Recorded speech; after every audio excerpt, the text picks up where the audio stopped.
know about the platform. Now we want to make sure that you understand how to really leverage some of the different lists that are on our site. So again, we have our hot picks, our last chance, our open auctions, the drop, the NameJet exclusive. So Scott, walk everyone through each of these as far as how these are managed, what it means to our customers. So starting with hot picks. You bet. Hot picks are premium names that we've curated manually. So we've gone through a list of some of our premium inventory. Some of it's coming from the registrar, some of it's coming from private listers, and we put that in a list called Hot Picks, and we show it up on this page. It's always on the home page, and it also goes out with our daily combo email. If you subscribe to that, you'll be seeing that list on a regular basis every day in your inbox. But again, it's a list of hand-picked names, what we consider to be some of the cream of the crop. Okay, and talk about these, the others that show up on the homepage there of the website. Sure. The last chance are ones that are about to go in, they're pre-release names that are about to go into a private auction. So when it says last chance, that means this is your last chance to get in a back order.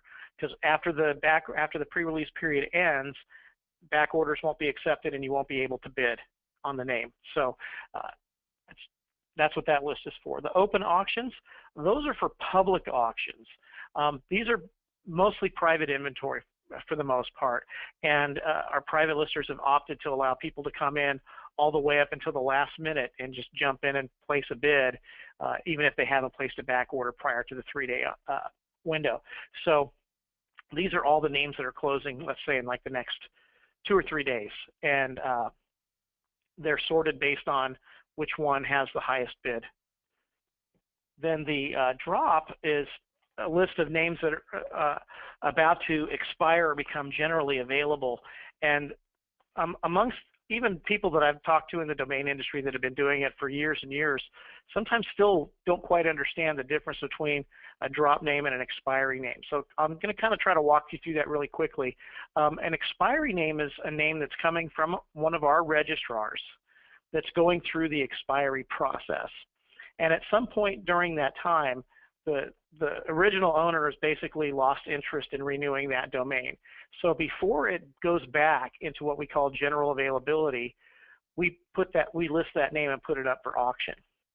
Then there are other names that are not necessarily part of our registrar partner network, but they're names that are mostly your .coms and .nets that are registered through VeriSign, and there's a big list of these that come out, and they're to the point where they're ready to go to be generally available, where you could actually go and hand register it again if somebody didn't try to catch it right as it's about to become available. And that's what we do. We have drop catch technology that allows us to go in and register that name before anybody else does.